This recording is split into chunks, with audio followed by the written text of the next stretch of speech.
Futebol das Arábias, o podcast semanal onde falamos do futebol brasileiro com Leonardo Mataruna e do futebol português com Pedro Correia, passando pela Arabian Gulf League diretamente do Dubai.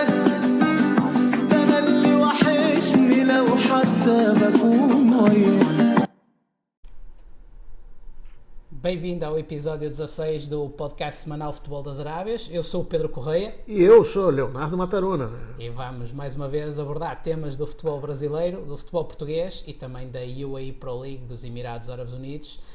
Estamos disponíveis em várias aplicações de podcast e também na grelha de programação da Rádio Estádio, em radioestadio.pt para todo o mundo. Léo, bem-vindo mais uma vez. Vamos lá começar pelo nosso querido Brasil, não é? Vamos lá, Pedrão. O Brasil tem muitas novidades. Esse final de semana tivemos aí Campeonato Carioca a todo vapor e precisamos rever e discutir aqueles mitos, né? Muitas vezes a gente acha que uma grande equipe ou equipa não pode... Um grande time. não pode ter dificuldades. Então vou começar a falar do Flamengo. O Flamengo que pegou Volta Redonda e teve uma série de dificuldades para vencer a equipe do interior. Já é o Jesus que está ao leme, ainda é o... Então, esse é um outro debate, né? O Jesus voltou de férias e estava aguardando aí a renovação do contrato, que até então tinha sido só verbalmente acertado, mas ali no papel ainda faltavam alguns detalhes, né? Mas ele tem contrato até maio, certo? Até maio. Até maio. Então estás a falar da renovação para lá de maio. Para lá de maio. Então o Flamengo venceu por 3-2, ainda ali bem apertado, com placar com uma certa dificuldade, principalmente no final do segundo tempo. E a gente sempre brinca, né, que times pequenos geralmente acabam trazendo dificuldades para os times maiores porque eles jogam a todo vapor, né? Sangue por sangue, olho por olho, dente por dente. E aí tivemos também o Vasco da Gama pegando o Boa Vista, vencendo por 1-0. A Portuguesa do Rio de Janeiro venceu o Resende também por 1-0. O Botafogo venceu fácil o Macaé por 3-1. E o Bangu encarou o Fluminense, que foi atropelado, na verdade, o Bangu, né? O Bangu, que é um time tradicional do subúrbio do Rio de Janeiro, né? Mas tomou de 5-1. É um time que eu gosto porque equipa Aleixões. É verdade. E o meu Madureira, o meu timão, parabéns, do coração, venceu por 1-0 o Cabo Friense. Lembrar que o Madureira passa por uma série de dificuldades financeiras há um bom tempo, né, mas agora existe o comprometimento da sua sede, né, que talvez possa ser vendida para pagar as dívidas, né?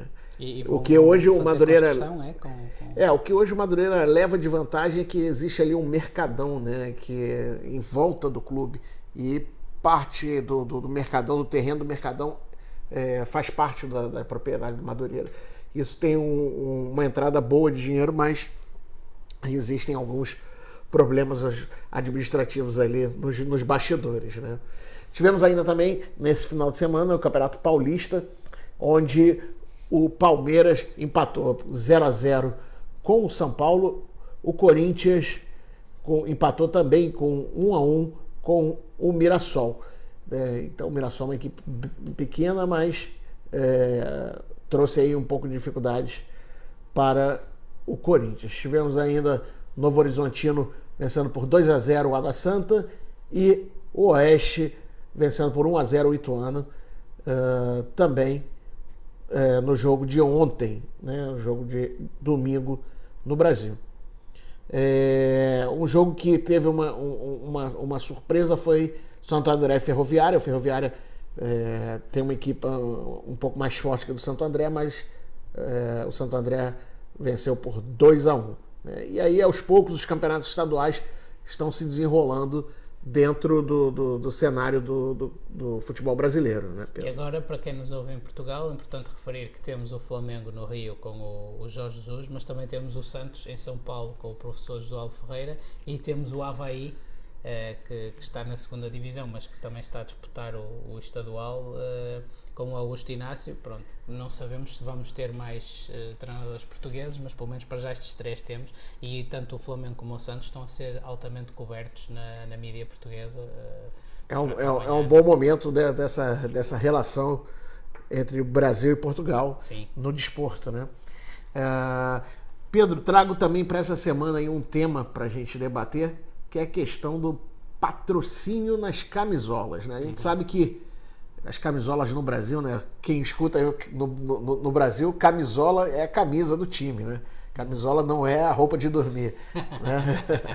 É importante fazer esta tradução. Falar nisso, a semana passada nós tínhamos dúvidas, não é? Entre como é que se dizia primeira volta, né? Em português do Brasil. Em português do Brasil é primeiro turno. Primeiro turno, exatamente. Portanto, a jornada é a rodada, não é? É verdade. Em português, rodada em brasileiro.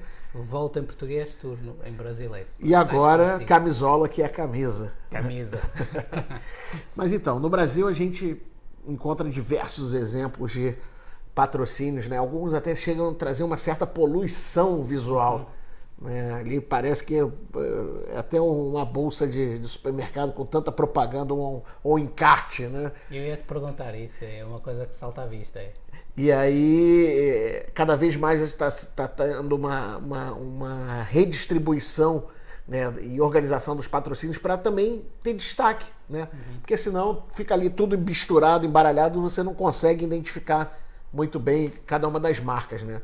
Muitas marcas são regionais, são empresas pequenas, né? Então, alguns clubes até, como o próprio Madureira, né, tem um patrocínio que é um inseticida de barata, né? Então, assim, alguma coisa que também não está muito conectada com o desporto, né?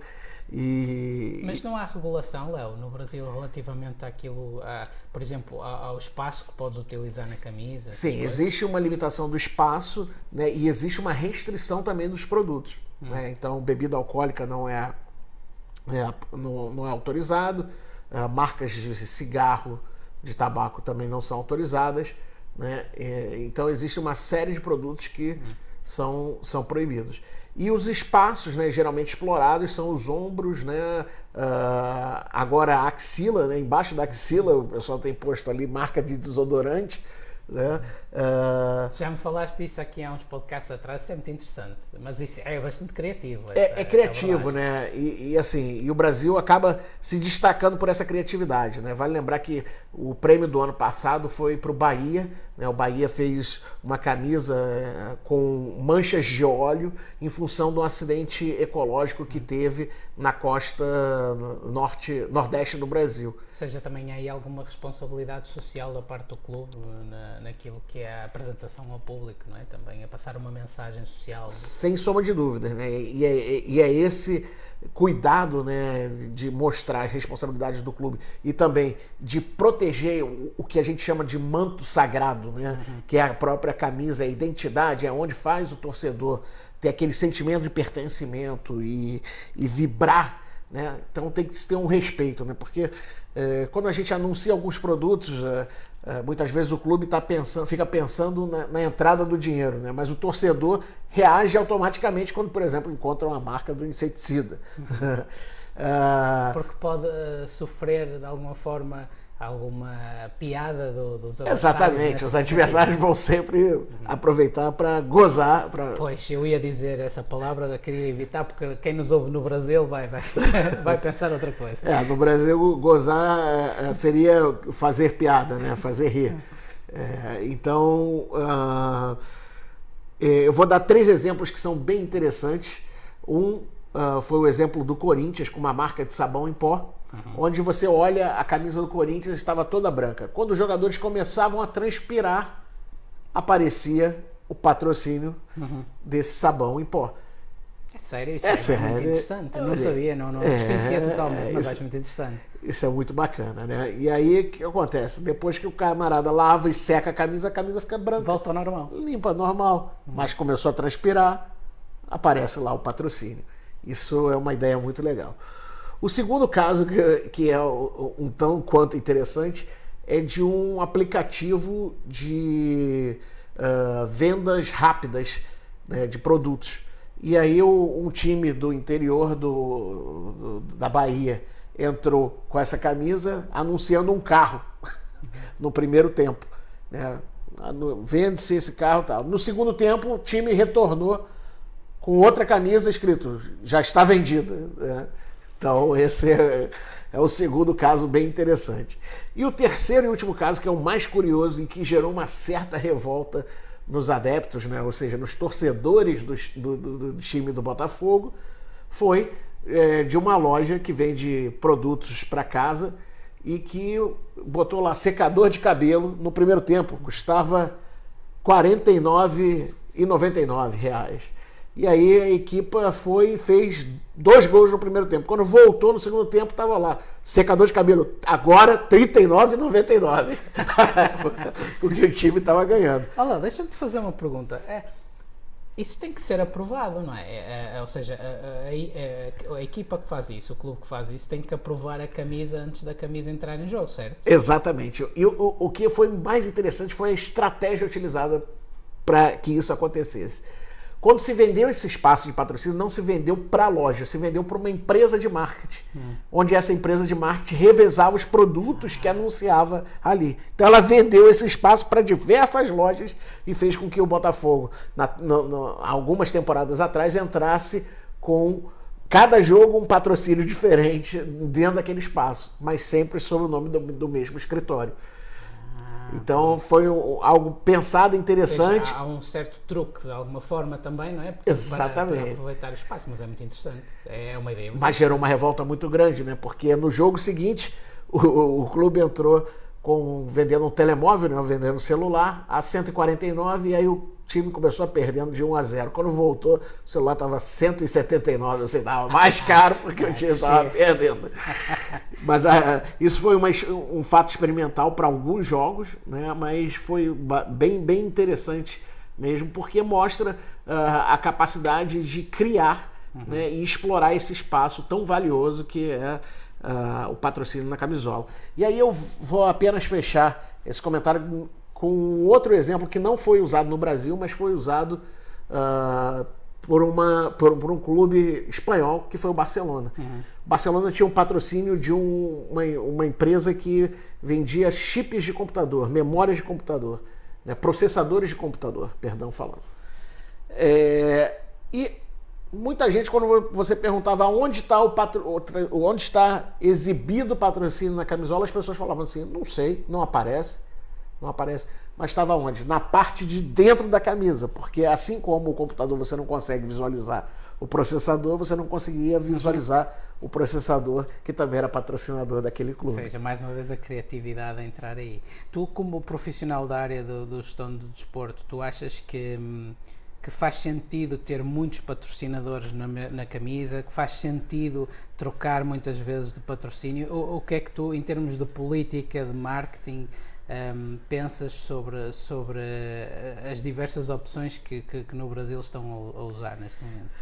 Olha, o que tem sido de maior sucesso é uma rotatividade, sim, dos patrocinadores, porque faz com que o clube abra um setor de competitividade de marcas entrando a todo momento, disputando um espaço, né? Isso funciona muito bem com as equipas mais fortes, né? Com as equipas que possuem o maior número de torcedores e adeptos. Mas com equipas menores, a estratégia de um patrocinador fixo, mas que tem um impacto nacional e internacional é de maior agrado. Né?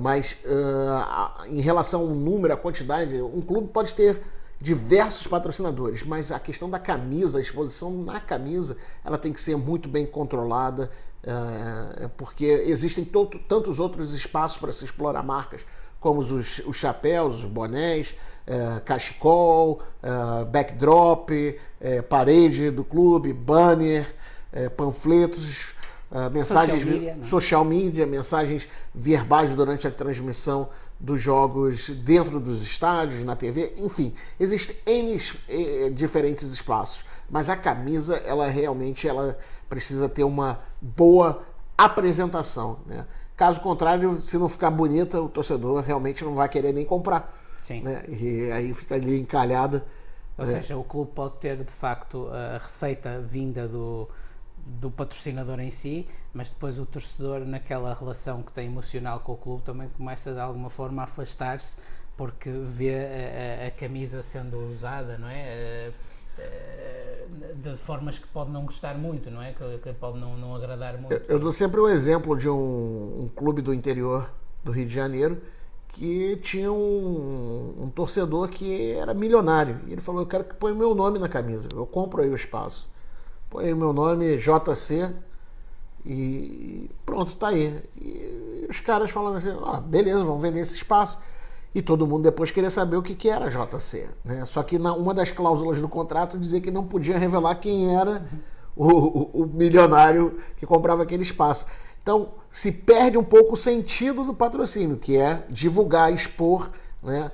Propor e atrair vendas. A gente sabe que quando um clube contrata, por exemplo, uma grande estrela, né, e tem atrelado uma empresa ao seu nome, se espera que a arrecadação daquela pessoa que está sendo vinda ao clube possa gerar pelo menos o dobro ou o triplo em receita de vendas e exposições da marca que está associada ao seu nome. Outra questão que queria colocá-la, isto é uma questão que tem sido muito debatida na Europa, em diversas ligas, na Liga Portuguesa também e principalmente na Liga Inglesa, porque é considerada a maior liga do mundo, relativamente às casas de apostas a fazerem patrocínio no futebol. Qual é a tua ideia em relação a isso? O que é que tu achas em relação a isso? Porque há um debate muito grande se é legítimo, se não é legítimo. Existe uma questão ética, né, e de preocupação na questão da relação de combinação de resultados, né? Porque a partir do momento que existe aposta, existe dinheiro. E aí entra também a bufunfa, né? Que eu sempre gosto de falar. Existe a problemática da corrupção, né? Então, a partir do momento que essa semana mesmo eu li uma matéria em que mostrava um técnico de um clube feliz pela derrota do seu próprio clube. Porque tinha apostado. Porque ele tinha apostado contra, né? Então, isso mostra toda uma preocupação na questão ética e de realização do próprio futebol, né? Porque senão vira ali uma coisa mecânica e que foge aos controles do que é a realidade do se jogar por amor, se jogar pelo profissionalismo, né? Mas é algo que não dá mais para pensar em frear. Infelizmente. Achas que não tem retorno? Que pode ser retorno? É sem retorno, porque se a gente parar e pensar que a maioria dessas casas de apostas, né, essas empresas, hoje já estão também em países pequenos, né? E que você muitas vezes existe até uma preocupação do governo britânico em relação a isso. Eles fizeram uma propaganda em que um menino estava na escola e aí apostou num campeonato lá na Costa Rica e outro na Guatemala. E ele vai para Guatemala receber o prêmio, porque ele ganhou a aposta, mas ele não sabe nem que time é aquilo, que realidade é aquela e que contexto é aquele, né? Mas pela questão da própria internet, você consegue apostar em países, em ligas que você jamais ouviu dizer antes, né? Sim, e no que diz respeito a apostas desportivas, há histórias hilariantes por um lado e graves por outro. Por exemplo, apostas em jogos que nem chegaram a acontecer. Assim, eu já vi documentários, já vi reportagens acerca disso, coisas que de facto apelam muito à criatividade. Como é que é possível, não é? De jogos de facto que nem chegaram a acontecer, e haviam apostas, porque lá está, se a pessoa está a apostar num país e o jogo está supostamente a acontecer num país a muitos milhares de quilómetros, a pessoa não tem, se for de divisões inferiores ou de campeonatos juvenis, as pessoas não têm como saber o que é que está a acontecer de facto. Portanto, é relativamente fácil a nível digital simular um jogo que não está a existir, não é? E essa manipulação de resultado vai totalmente contra os princípios morais e éticos, mas é o que tu falou, né? Não há como controlar. Pois, eu também tenho essa ideia, que vai ser difícil segurar, até porque o dinheiro envolvido é muito, sabe-se que o futebol movimenta muito dinheiro, mas também obviamente precisa de muito dinheiro para ser alimentado, e isto é um ciclo que é um pouco difícil de quebrar. Portanto, talvez seja mais pela regulação, tentar de alguma forma regular e checar a credibilidade das empresas envolvidas, não é? Porque há empresas e empresas também, apesar É verdade, a gente não pode generalizar, né, dizer que todas são corruptas ou que há desvio em tudo que é lado, mas é de se preocupar em relação à questão da arbitragem ser corrompida e assim também os times, né? Porque imagine aí que as apostas, como você falou, né, são números e números que a gente não consegue dimensionar e ter acesso, né? Sabes que uma vez, o primeiro contacto que tive assim com o mundo do match fixing foi precisamente aqui no Dubai, num workshop da Liga aqui dos Emirados, que fez antes do início da época, em que eles davam vários exemplos de situações de match fixing, não é? Tem a ver com as apostas, e eles explicavam como é que eles fazem o controle do que está a acontecer. É através de um software em que eles, lá está, com toda aquela complexidade das apostas e dos odds e dessas coisas todas que eu não entendo sinceramente, mas não costumo apostar em nada, e eles, com aquela complexidade toda, eles medem se as apostas estão a ir numa determinada direção num determinado jogo, e depois esse software tem um marcador vermelho vai dando dá o sinal, ok, aqui o que o software diz é aqui qualquer coisa estranha a acontecer, não quer dizer que haja algo de errado,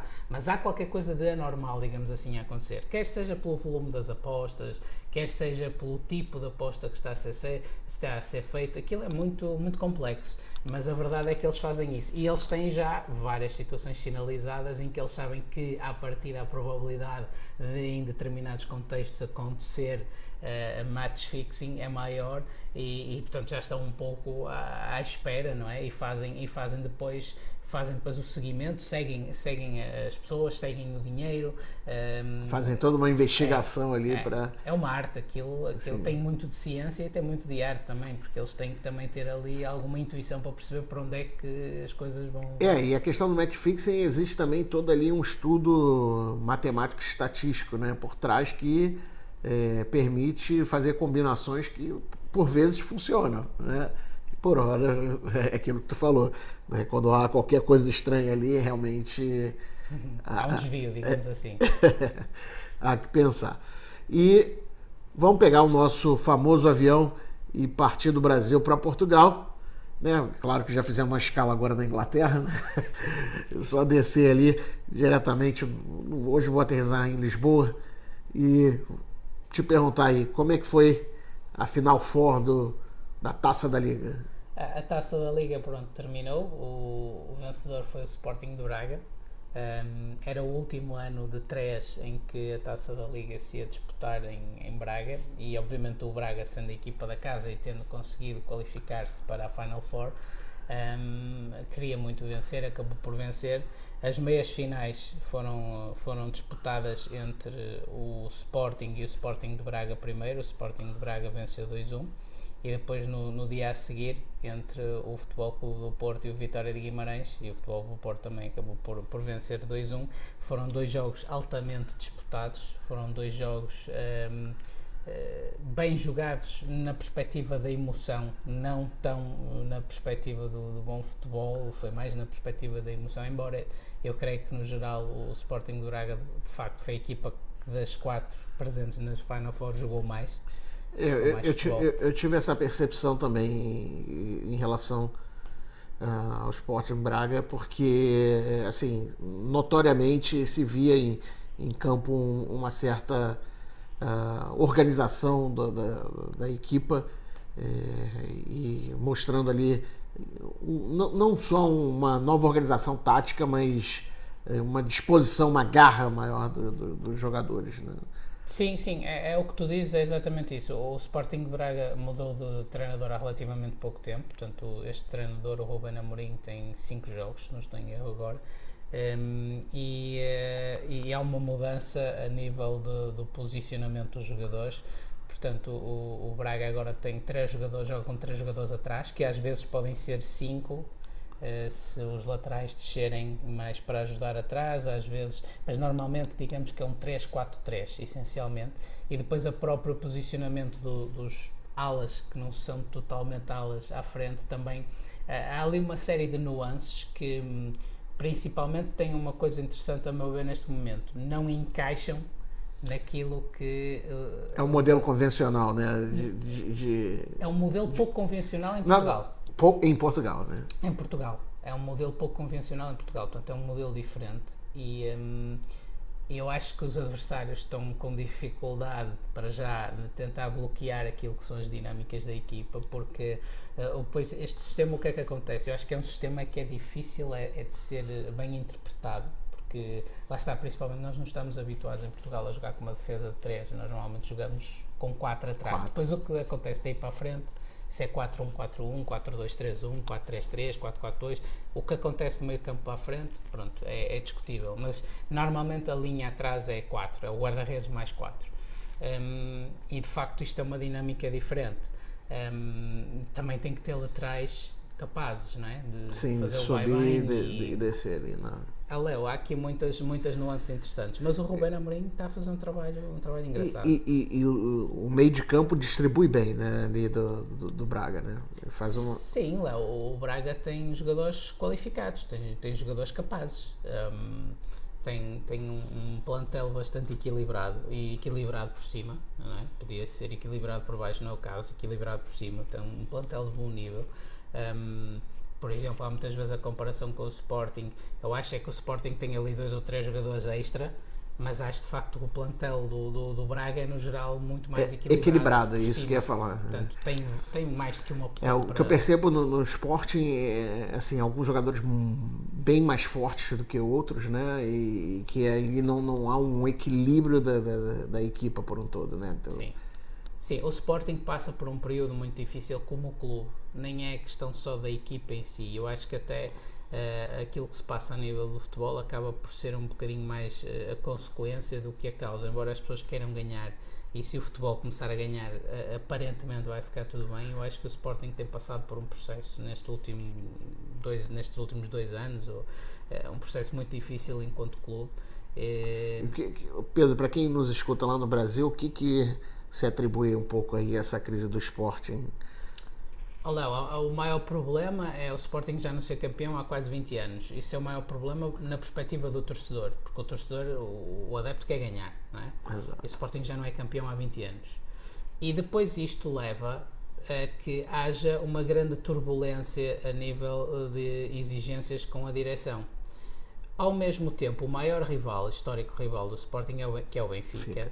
O Benfica tem vindo no mesmo período a melhorar, a consolidar-se, a solidificar-se, a encontrar o seu rumo enquanto clube, porque também andou perdido.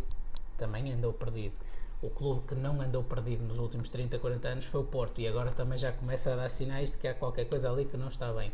Mas voltando ao Sporting, o Sporting neste período de 15 anos, vamos dizer, em que o Porto tem o mesmo presidente há 40, nem vamos falar disso, mas em que o Benfica tem o mesmo presidente há 15 anos, mais coisa, menos coisa, o Sporting teve 5 ou 6 presidentes. Portanto, não há uma continuidade, e são presidentes, portanto, são situações decisão, ou seja, cai um presidente, vem outro, não há uma continuidade, porque até podia haver uma troca de presidentes, mas haver uma continuidade de projeto. Mas é aquele negócio, tanto na política, no campo da política em geral, como no campo da política esportiva, né? Toda vez que se muda um presidente, há um processo de descontinuidade do que vem sendo feito, né? E isso vai prejudicar. Exato. Dentro Sendo de campo. Que os dois presidentes, antes deste que está agora, do Frederico Varandas, os 2 presidentes anteriores, inclusive, foram destituídos. Portanto, há um processo doloroso, de grande cisão dentro do próprio clube, de opiniões para um lado, opiniões para o outro. E depois eu acabo por achar que também a falta de vitórias acaba por ser consequência, mas depois a causa e consequência ao mesmo tempo, não é? Não tem havido a possibilidade até agora de separar aquilo que é o futebol e aquilo que é o andamento do clube no dia a dia, porque é difícil, obviamente, daquilo que são as confusões que se passam à volta, porque é de facto extraordinária a forma como as coisas no Sporting, a chamada lei de Murphy é aplicada ao Sporting, tudo pode correr mal, corre mal. Depois passando para a final, pronto, na final foi o Braga com o Porto. Foi um jogo extremamente disputado, muito bem disputado, com muito físico à mistura. Foi um jogo os números mostram isso, né? Um equilíbrio ali entre as duas equipas, né? Sim. Chute de um lado, chute do outro, né? Ali o Braga acabou tendo ali uma média de 11 chutes a gol contra 9 do Porto. Então, e a questão da posse de bola também foi bastante equilibrada, né? 54% para o Braga e 46% para o Porto, né? Então isso mostra aí um nível altíssimo, né, das duas equipas, né, Foi um jogo muito intenso, foi um jogo muito físico. Era esperado que fosse um jogo intenso, porque são duas equipas que jogam muito para a frente, são duas equipas, como se diz hoje em dia, muito verticais. E são duas equipas que tentam sempre agredir o adversário, isto no bom sentido, obviamente. Ofensivamente tentam atacar a baliza, portanto não são muito equipas de especular com o jogo, de andar a lateralizar o jogo. E nesse aspecto, pronto, foi um jogo extremamente disputado até ao fim. Já estávamos todos a pensar que íamos ter penaltis. O que é sempre um drama. No caso, ainda assim, o Porto iria ter alguma desvantagem psicológica, digamos assim, no sentido em que vinha com um histórico de perder muitas coisas em penaltis, portanto já vinha com algum histórico nesse aspecto, mas o que aconteceu foi que o Braga, no último minuto dos descontos, ou seja, estamos a falar de minuto 95 de 96, o Braga e ganhou no finish line. Aliás, já na meia final contra o Sporting, o Braga tinha ganho muito perto do fim, tinha feito o segundo golo perto do fim, mas neste caso não foi perto do fim, já foi quase para lá do fim.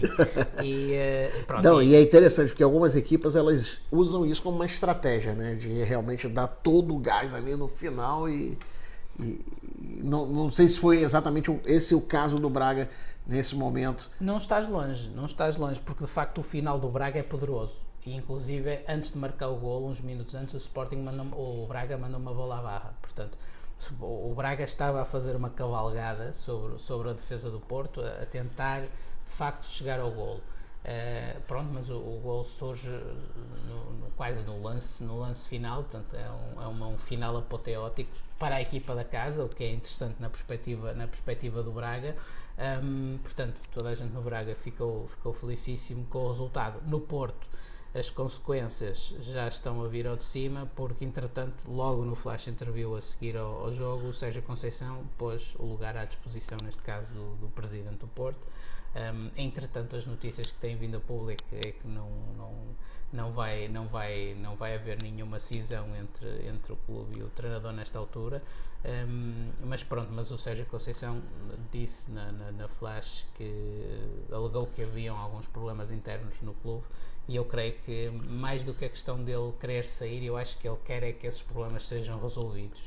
É a interpretação que eu faço das palavras dele, ou seja, ele quer pôr o dedo na ferida para resolver o problema e não deixar que isso interfira em campo, né? Pronto, e eu creio que é um pouco por aí. Ou seja, a Conceição está à procura de uma resolução do problema e pronto, vamos ver agora os próximos capítulos, o que é que trarão em termos de Porto e em termos daquilo que é o campeonato, porque daqui a 2 jogos, portanto vai haver agora mais um jogo e depois é um Porto-Benfica, dia 8 de fevereiro, se não estou em erro, que pode não decidir o título, porque ainda é cedo, mas pode deixar o título muito bem encaminhado em caso de não derrota do Benfica. Vai ser um jogão, hein? Sim, vai ser um jogo importante. E aí vamos também agora, Pedro, falar um pouco aí do resultado da última jornada, da última rodada, onde tiveram alguns jogos também bem interessantes, né? Sim, ainda não acabou a jornada, porque como houve a Final Four da Taça da Liga, há jogos que ainda vão ser realizados entretanto, mas daquilo que já aconteceu, o Tondela 0, Setúbal 3, uma vitória do Setúbal brutal em Tondela. O Tondela tem tido um comportamento diferente em casa e fora, melhor fora até do que em casa. Era uma equipa que até determinada altura do campeonato estava a ir bem. Agora está a baixar um bocadinho de rendimento, e o Setúbal, por outro lado, com dificuldades enormíssimas, como já falamos em programas anteriores, é um clube histórico, Vitória de Setúbal, mas com dificuldades financeiras, diretivas. Pronto, agora tem uma direção eleita, mas... Uma pergunta, Pedro. Quando as equipas em Portugal estão indo jogar fora de casa, funciona bem essa movimentação dos adeptos? Eles acompanham, não acompanham? Estou perguntando isso porque uma equipe como o Setúbal, que não é um clube grande, né? E passa por dificuldades, né? Como é que isso acontece geralmente? Olha, a tua pergunta é excelente. Se tivéssemos combinado, não tinha saído tão bem. Não, o Vitória de Setúbal não é um clube grande, mas é um grande clube em termos de história. Não, de história sim. Também. Isso é uma discussão. Essa pergunta entronca numa discussão que está a existir muito em Portugal a nível da comunicação social e dos comentadores em geral, que tem a ver com os horários dos jogos, com os timings dos jogos. Há clubes que têm tradição de terem seguidores. O Vitória de Setúbal é um dos casos. Podendo, as pessoas acompanham o Vitória de Setúbal num número interessante. Não sei precisar quantos, mas acompanham. O Vitória de Guimarães, por exemplo, se o jogo for a uma hora em que seja possível as pessoas se deslocarem de Guimarães para assistir ao jogo em loco, o Vitória de Guimarães leva também arrasta a torcida atrás, sim, em números muito interessantes. O Sporting de Braga, principalmente ao longo dos últimos anos, igual, também é uma equipa que leva gente atrás, mas isto sempre salvaguardando os horários dos jogos, e é isto que é muito discutido hoje em dia, porque muitas vezes há jogos ao domingo tardíssimo, tanto à noite, mas tardíssimo, à segunda-feira à noite, e aí torna impossível, ou até mesmo ao meio da semana, e torna impossível. Eu quando morava em Portugal, eu sempre me perguntava como fazer um jogo segunda à noite, né? Se segunda a gente está trabalhando.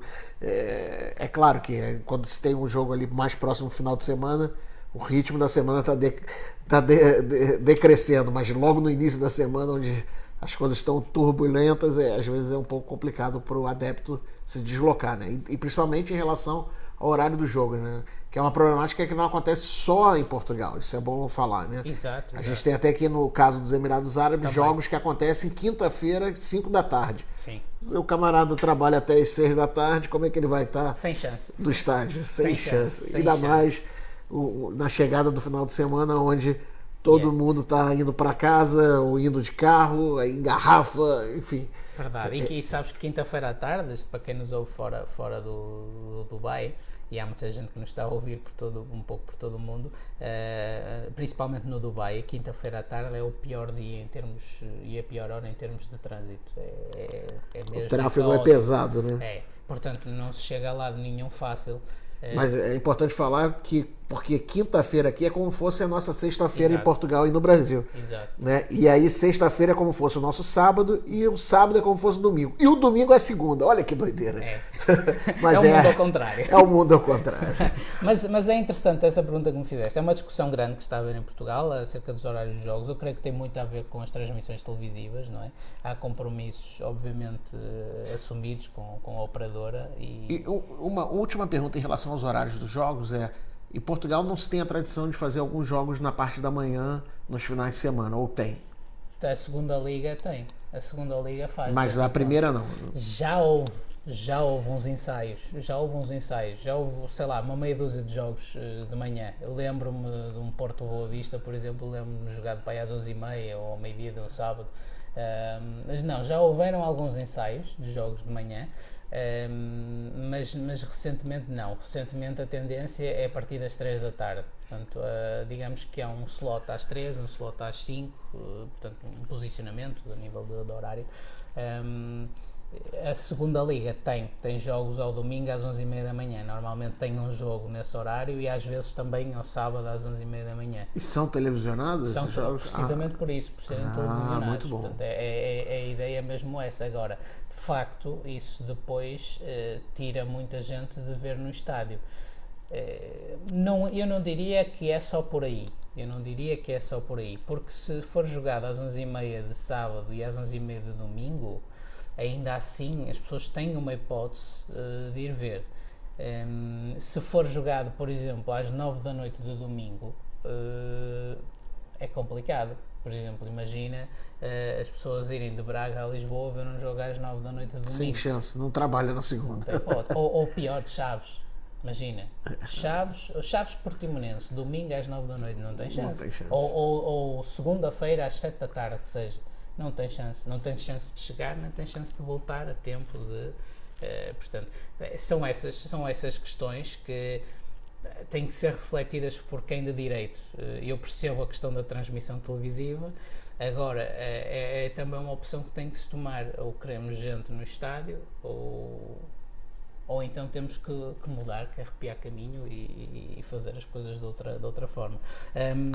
Em relação ainda à rodada anterior, Belenenses 2, Portimonense 1, pronto, o Belenenses volta às vitórias com um novo treinador, o Portimonense também tem um novo treinador, são duas equipas que estão em dificuldades ainda assim, e vamos ver agora se o Belenenses arrepia caminho com o novo treinador, com o Petit. Pedro, um minutinho só, o que seria arrepia caminho?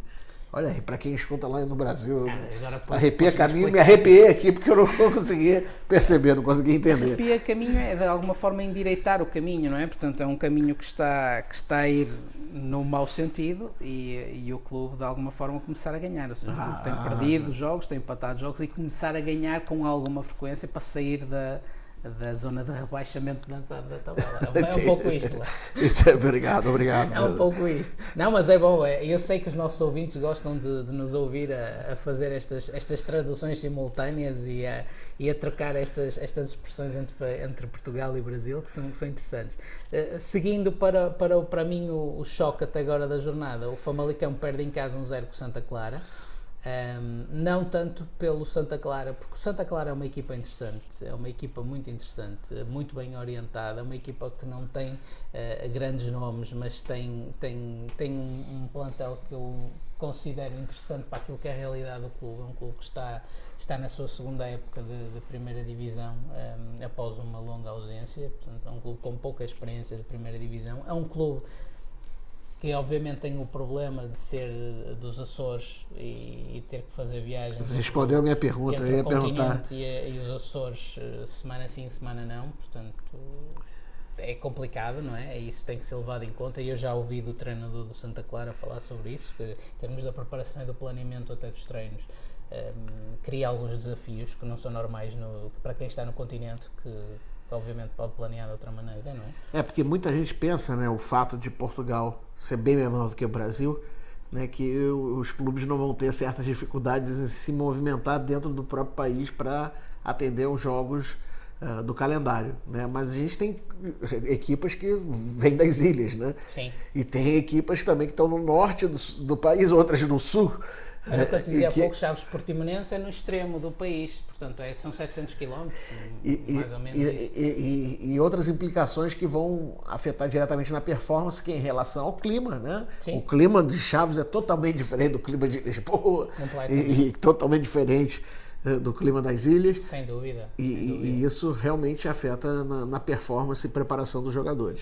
Pronto, o Famalicão está a ter uma pequena quebra nas últimas jornadas, continua a fazer um campeonato extraordinário e a ser a grande surpresa do campeonato. Passos de Ferreira 0, Benfica 2, um jogo sem grande história, o Benfica ganhou bem. O Passos de Ferreira deu uma boa réplica, jogou um futebol positivo, considero eu, mas o Benfica foi mais forte e ganhou com toda a naturalidade.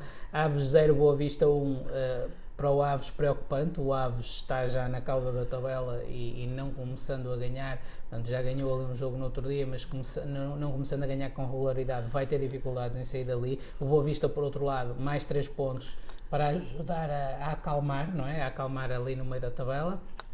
Entretanto, ainda vamos ter, pela razão que te disse anteriormente, da Final Four da Taça da Liga, o Vitória Rio Ave, Vitória de Guimarães Rio Ave. Vai ser um jogo interessantíssimo, eu se puder vou ver, de certeza vai ser um jogo interessantíssimo. É hoje à noite, né? É hoje, a hora que gravamos é hoje. Sporting Marítimo, vamos ver como é que o Sporting aparece depois da Final Four da Taça de Liga. Porto Gil Vicente também interessante na mesma perspectiva, que Porto é que vamos ter. O Gil Vicente é de onde, o Pedro? É Barcelos. Ah, Barcelos, olha aí. O Gil Vicente é de Barcelos e é treinado pelo Vítor Oliveira, que é o recordista de subidas da segunda para a primeira. E que é de Matosinhos e que é de Leixões também. E Moreirense Braga, para fechar a jornada, é uma deslocação dificílima do Braga a Moreira de Cónegos, mas o Braga vem agora com a moral toda de ter ganho a Taça da Liga. Vamos ver se a vitamina vai funcionar, se a vitamina moral vai funcionar neste jogo, ou se por outro lado vamos ter um cansaço emocional que vai fazer com que a equipa tenha alguma dificuldade. É verdade, meu amigo. Vamos então pegar o nosso avião e decolar rumo aos Emirados Árabes Unidos, onde tivemos aí mais uma rodada da UAE Pro League. É verdade. Pronto, e rapidamente estamos quase a acabar. Em relação aos resultados da última jornada, tivemos Al Nassr 0, Banias 1. Foi um resultado chocante, porque o Al Nassr tinha acabado de ganhar a Taça da Liga. E todo mundo estava esperando. E aí um fato curioso para dividir contigo. Eu fui lá ver a taça do Al Nassr e acabei indo em 2 dias, porque primeiro fui para ver a taça e no outro dia fui para uma reunião. E justamente eles estavam tão empolgados que deixaram a taça ali exposta na entrada do clube. Só que choveu, meu amigo. Molhou a taça toda. A taça estava toda molhada. Acontece, ninguém está à espera que chova no Exato, no deserto, como vai chover? Mas tem chovido bastante esse ano. Tu assististe este jogo, não assististe? Assisti. O que é que nos podes dizer? Foi um jogo que demonstrou um certo equilíbrio, né, das duas equipas.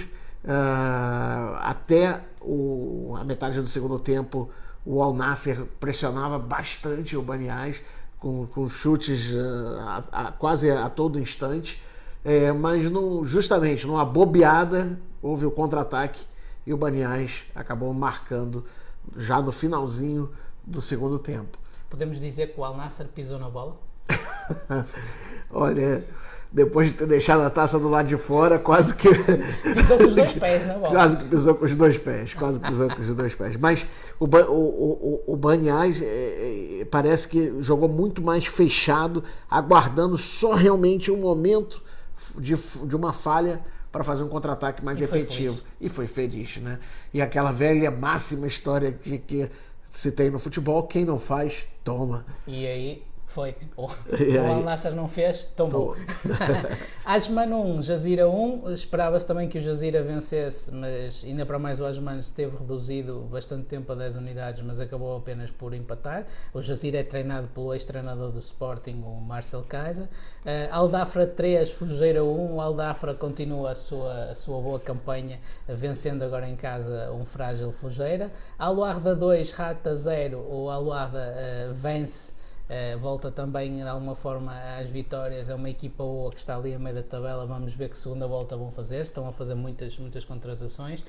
O grande jogo da jornada, Shabab Al Ahly 3, Sharjah 2. Portanto, neste caso o Shabab Al Ahly é o líder classificado da segunda da temporada passada contra o campeão, e neste caso agora o Shabab Al Ahly é o líder e aumentou a distância para o Sharjah. Venceu 3-2. Foi um jogão. Foi um jogão. E assim, né, o Sharjah é um dos clubes que tem mais se estruturado dentro da Arabian Gulf League, né? Mas o Shabab Al Ahly vem numa crescente, né?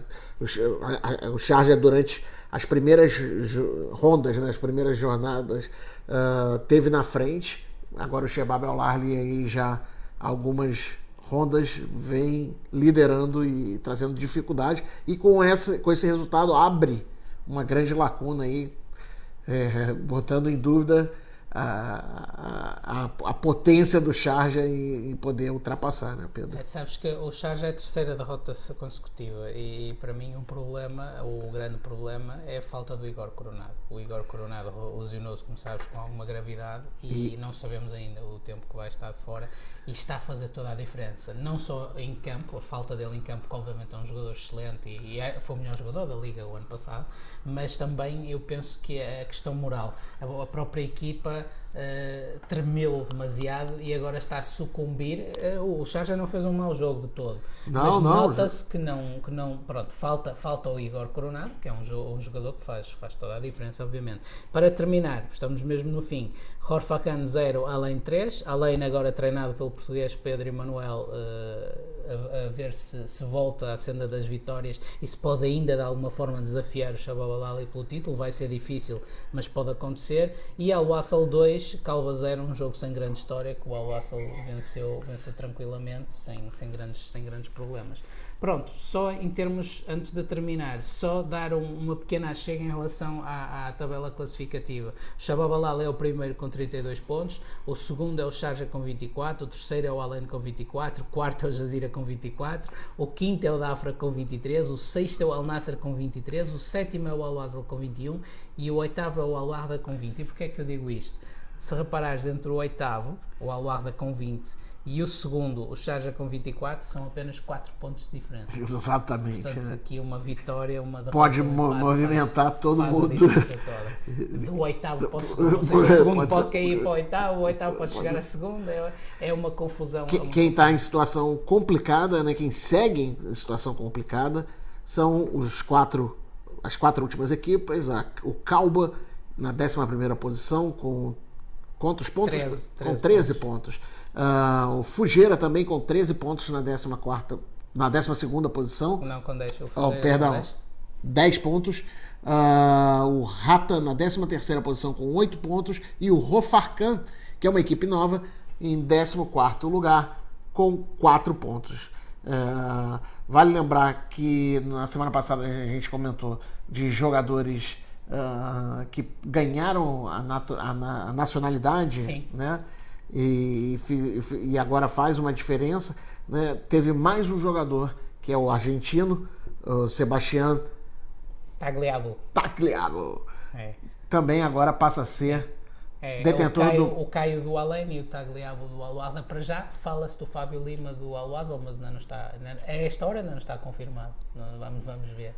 Vamos aguardar aí, mas as cenas dos próximos capítulos, mas isso muda a configuração das equipas que tem um determinado número de jogadores estrangeiros e que com essa nacionalização eles passam a fazer parte dos números de jogadores emirates dentro das equipas, não só defendendo as equipas clubísticas, mas também a seleção nacional do país. Correto e afirmativo, Léo. Exatamente isso. E foi assim o episódio número 16 do podcast semanal Futebol das Arábias. Eu sou Leonardo Mataruna. E eu sou Pedro Correia. E aqui estaremos na próxima semana. Estamos também disponíveis em várias aplicações de podcast e também na grelha da programação da Rádio Estádio em radioestadio.pt para todo mundo. Não deixe de enviar suas dicas, comentários, sugestões para futeboldasarábias@gmail ou gmail.com.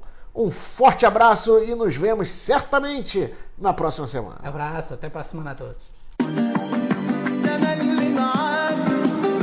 Futebol das Arábias, o podcast semanal onde falamos do futebol brasileiro com Leonardo Mataruna e do futebol português com Pedro Correia, passando pela Arabian Gulf League diretamente do Dubai.